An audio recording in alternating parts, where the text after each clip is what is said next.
Hi everyone, my name is Katie and today I'm going to be doing my November wrap up. Yes, it's a little late. Let's just pretend.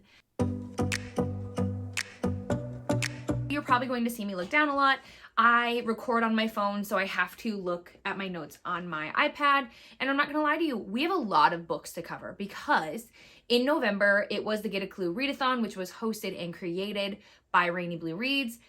It was wonderful, you guys. I love it. It was the best way to spend my November. Thank you so much, Rainy, for letting me be a co-host for Team Scarlet. I really had the best time.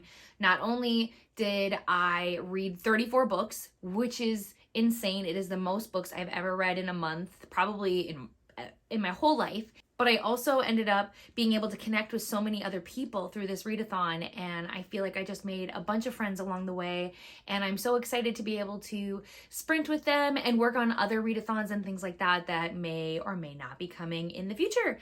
So just again, thank you so much to all the co-hosts and to Rainy for letting me be a part of this and for being so kind. So now let's talk about books. And like I said, I read 34 books, you guys. This was brought to you by audiobooks galore, a lot of novellas, and a lot of graphic novels, which there is no shame in that. Those all count as reading, but they were able to help me just kind of get through more books quickly. So to break it down, I read 10 ebooks, 17 audiobooks, and 7 physical books.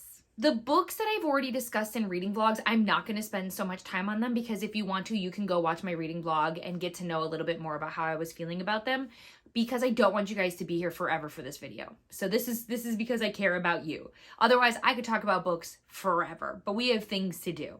So for ebooks, I actually started the month off with The Two of Us by Taylor A. Torres. This was such an emotional contemporary romance book. I did read this on Kindle Unlimited. It will put you in your feels, but it's a second chance small town romance. I definitely recommend you check it out. The cover is so beautiful. That's what definitely drew me in, but I also have had a ton of friends who really loved this book. I also read Check and Mate by Ali Hazelwood, and you know what? This was a pleasant surprise. I wasn't sure how I was going to feel about it because Ali Hazelwood and we don't always see eye to eye, but I really enjoyed this one. Even though it was YA, I was nervous, but I really loved chess growing up. It just felt really reminiscent. I finally finished Two Twisted Crowns, which is the second book and the end of the duology for the One Dark Window series. It was good. I really enjoyed this duology. However, there were definitely things that were missing in this book from the first book. I felt like there were some characters that I really needed more of, and we just did not get enough of them. Don't get me wrong, there were some new romance elements in this book that I loved. I really, really enjoyed it. But for it to be the end, like the series is over, it felt incomplete to me. I also read Do Your Worst by Rosie Danan. I think that's how you say her name. This book should have been a hit for me. It had everything I could have wanted. It had a paranormal, supernatural vibe that I love. I am a big supernatural girly. I think how the relationship grew in this book just did not work for me. I just could not wait for this book to be over, which is unfortunate. I also mentioned in my vlog that I read Bloodstains, volume 1 through 4. I loved them. They were so good, so fun. I cannot wait to continue the series. I also read the first 2 volumes in Lumberjanes. Again, super fun, super lighthearted. You can definitely get through them quickly, and I love the girl power that's in them. I also read Cheer Up, Love, and Pom Poms. This was so cute, and it's been on my radar for a very, very long time, and I love the representation, and I love the aspects of friendship that was throughout the book. And then I also read Sabrina the Teenage Witch by Kelly Thompson. I'm obsessed with this. I actually had to figure out how I could read the rest of the series because I really love how this graphic novel was told. I loved the artistic style. So I found out that Amazon actually has this thing where you can read a bunch of comics. It is a subscription. I don't know what it's called. I'll try and put some information either on the screen or in the description. And basically you can read a bunch of graphic novels for $6 a month, I think. So right now I'm doing a free trial. I cannot say whether or not I enjoy it because I just literally got it today, but I'm going to be able to read the whole rest of the series, and there's 12 books, so I'm really excited about that. And then I also read Love You More by Stacey Travis, and this was a very cute single dad nanny trope, small town romance. And it was a very interesting premise in the fact that it took place at a winery. The main guy, the single dad, and his family, they own a winery.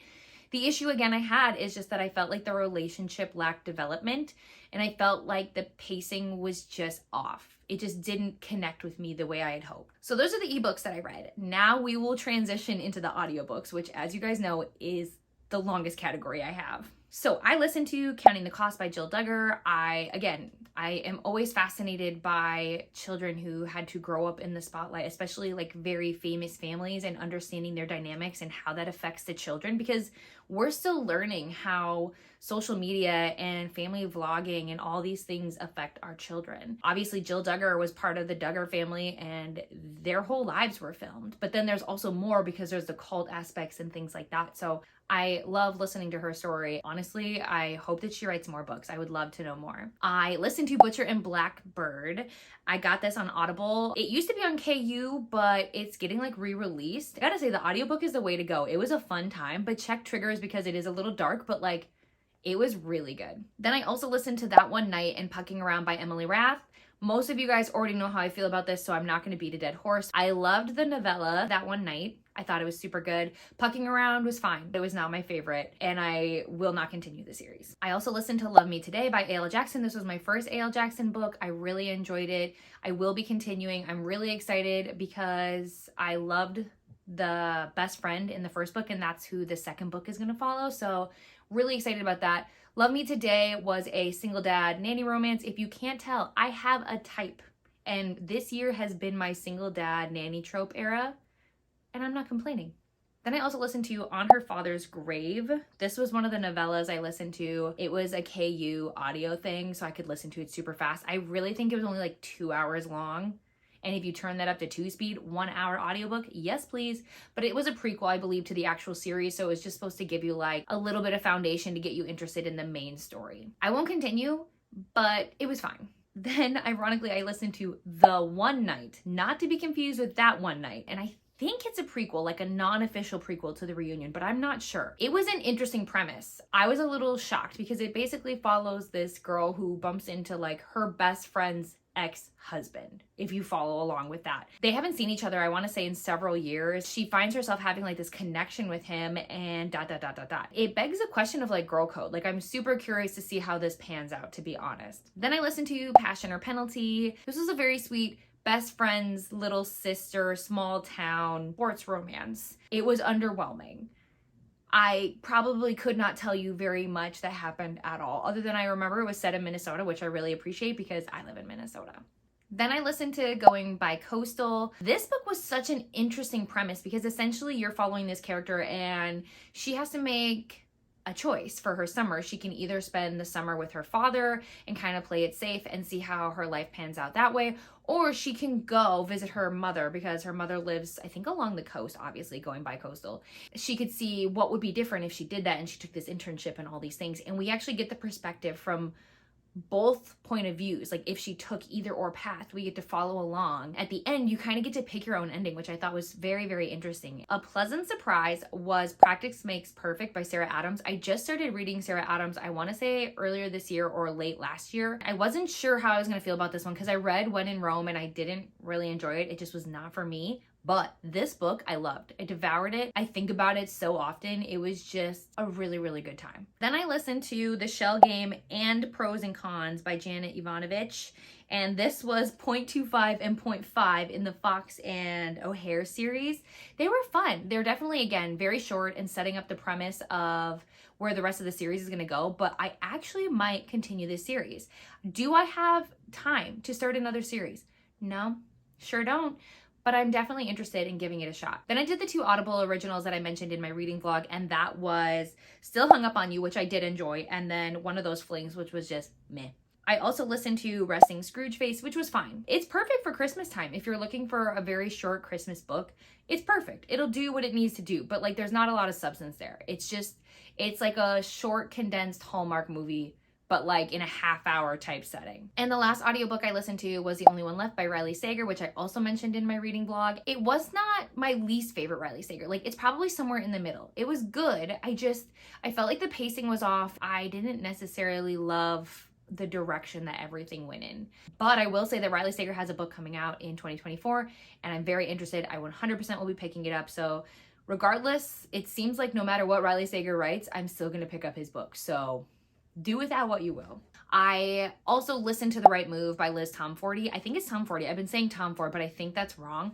I loved this book. The Right Move was so good.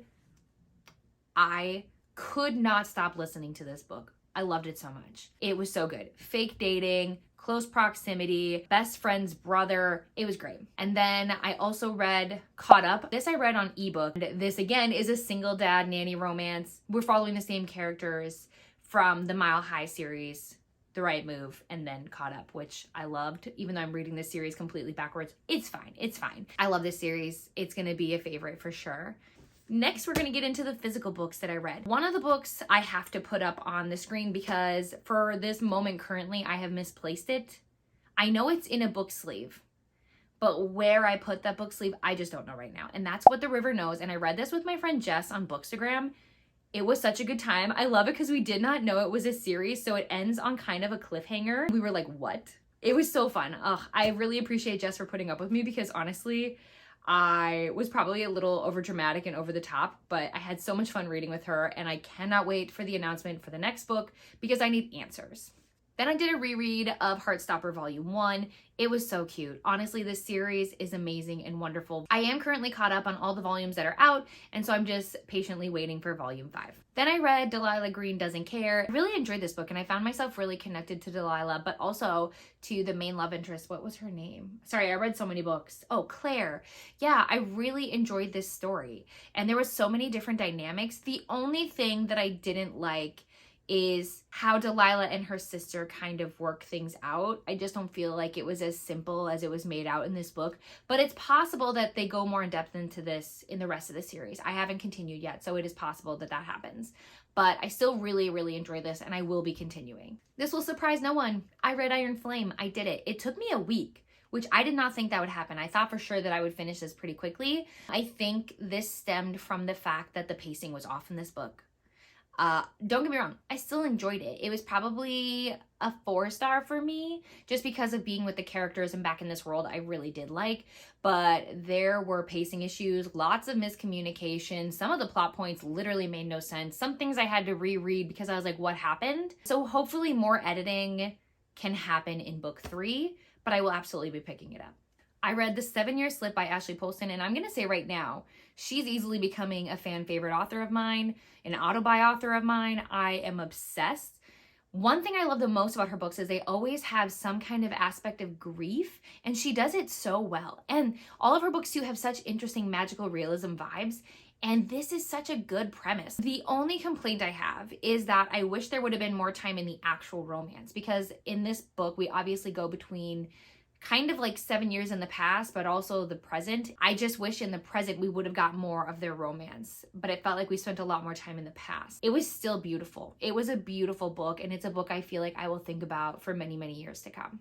Then I read Her Vicious Beast by E.P. Bali. This is a novella, and it is a spicy why choose. The main character has 5 mates, and something that's crazy is in this world, I believe it's a shifter romance. The reason I say I believe is because, again, this is tiny information for the plot that's about to happen. There's all these different kinds of shifters. You've got sharks, eagles, wolves, dragons, snakes.